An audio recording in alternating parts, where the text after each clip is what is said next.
Hitler ایک قیدی سے جرمنی کا حکمران کیسے بنا، اس نے پوری دنیا کو کیسے گھٹنے ٹیکنے پر مجبور کر دیا۔ دوستو آج کی اس ویڈیو میں ہم آپ کو یہی سب کچھ بتانے والے ہیں۔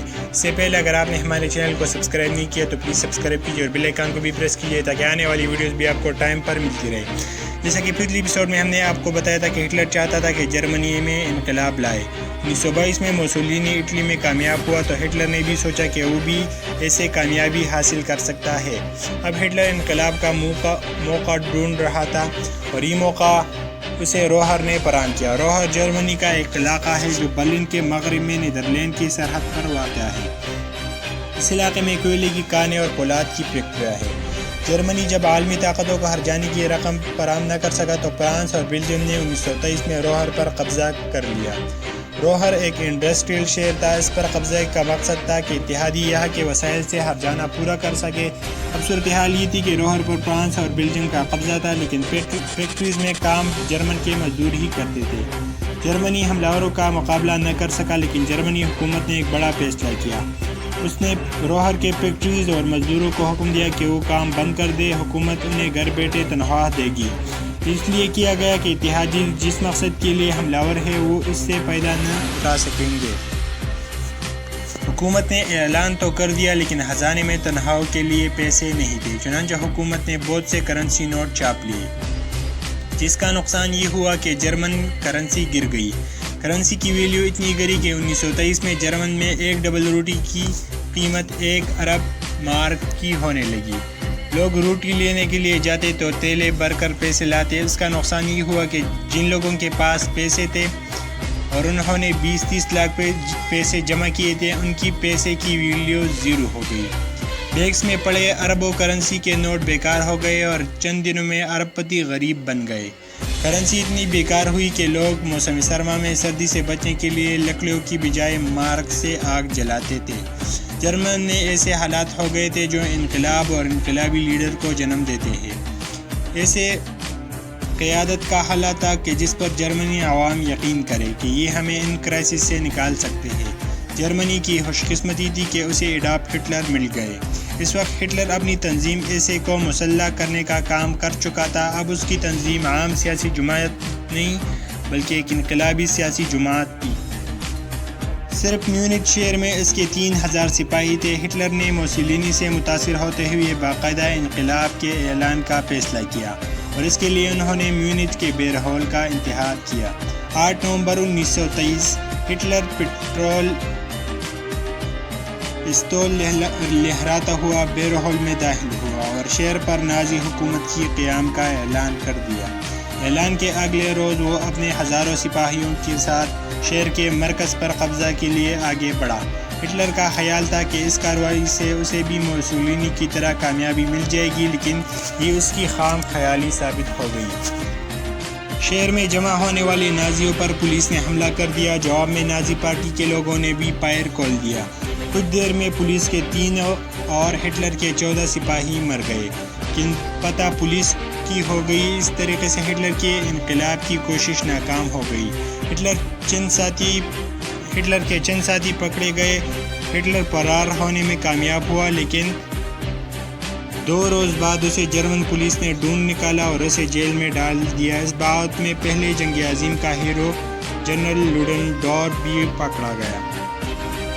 جنرل لوڈنڈورف اثر رسوخ رکھتا تھا، اس لیے وہ رہا ہوا اور ہٹلر کو 5 سال کی سزا ہو گئی، لیکن اچھے چال چلن اور نازی پارٹی کی دباؤ پر وہ 9 ماہ بعد رہا ہو گیا۔ جیل میں ہٹلر نے کتاب مائن کیمپ لکھی، جس کا مطلب ہے میری جدوجہد۔ اس کتاب میں ہٹلر کے ارادوں کی جھلک ملتی ہے۔ اس کتاب میں ہٹلر نے اس بات پر زور دیا کہ آریہ نسل اونچی نسل ہے اور لیڈرشپ ان کا حق ہے، اس لیے اگر باقی دنیا کے مسائل اسی صورت میں ہی حل ہو سکتے ہیں جب جرمنی اس کو لیڈ کرے۔ اسی کتاب میں انہوں نے یہودیوں کو جرمنی کی زوال کی وجہ بتا دی۔ جرمنی میں حالات بہت خراب ہو چکے تھے اور چونکہ انہوں نے یعنی ہٹلر نے نظام کے خلاف بغاوت کی تھی، اس لیے وہ پوری جرمنی میں مشہور ہو گیا۔ اس دوران انہوں نے سبق بھی سیکھ لیا تھا کہ جرمنی میں انقلاب بلٹ کے ذریعے نہیں بلکہ بیلٹ کے ذریعے لانا آسان ہے۔ جیل سے نکلتے ہی انہوں نے پارٹی کو الیکشن کے لیے تیار کیا۔ اس دوران روہر سے بھی فرانس اور بیلجیم کے افواج نکل چکی تھی۔ اس کی وجہ تھی امریکہ۔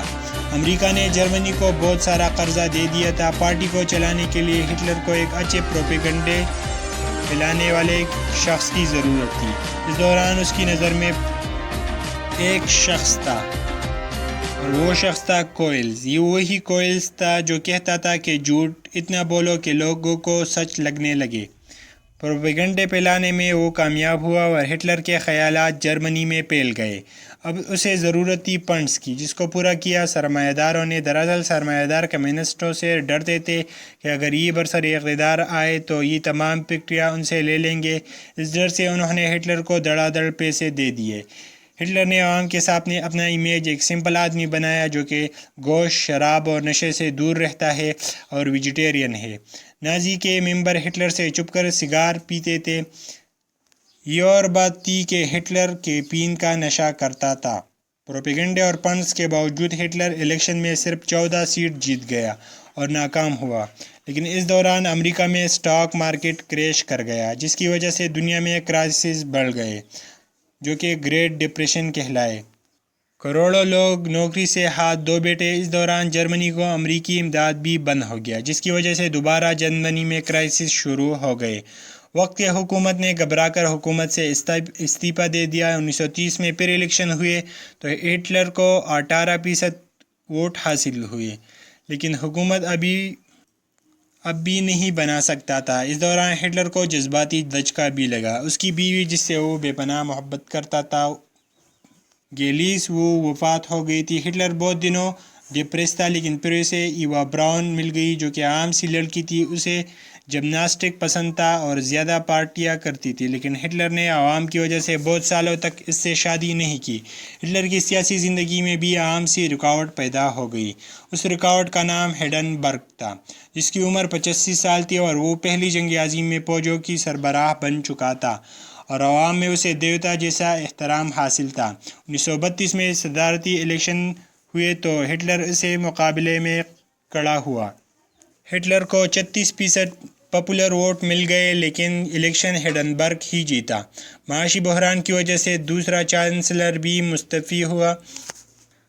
جولائی 1932 میں پھر الیکشن ہوئے تو نازیز نے 236 سیٹیں جیتے، لیکن بوڑھے صدر نے پھر بھی ہٹلر کو چانسلر نہیں بنایا، لیکن جسے بنایا وہ بھی ناکام ہوا۔ اس دوران نازیز کی سیٹیں 196 میں رہ گئی۔ پارلیمنٹ میں اس کی اکثریت تھی، لیکن بوڑھے صدر نے پھر بھی ہٹلر کو چانسلر نہیں بنایا۔ اس وقت جو جرمنی کا چانسلر تھا اس کا نام تھا پرنس وو پیپن۔ پیپن ملک کے حالات ٹھیک نہ کر سکا۔ پیپن سوچنے لگا کہ اب ہٹلر کو چانسلر بنایا جائے۔ اس نے صدر کو راضی کرنے کے لیے لوبنگ شروع کی۔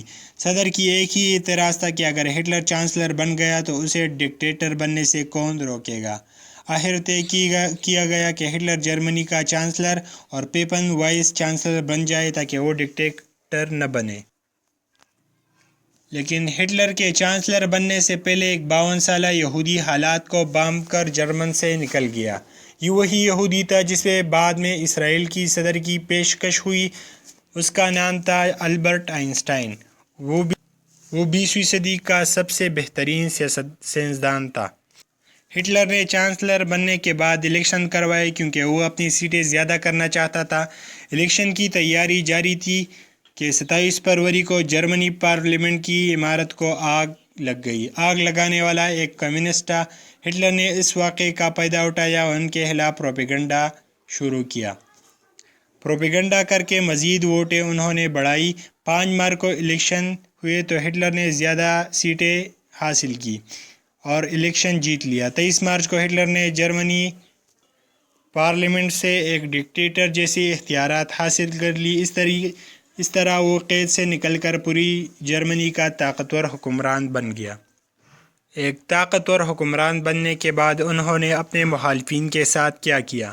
انہوں نے باقی تمام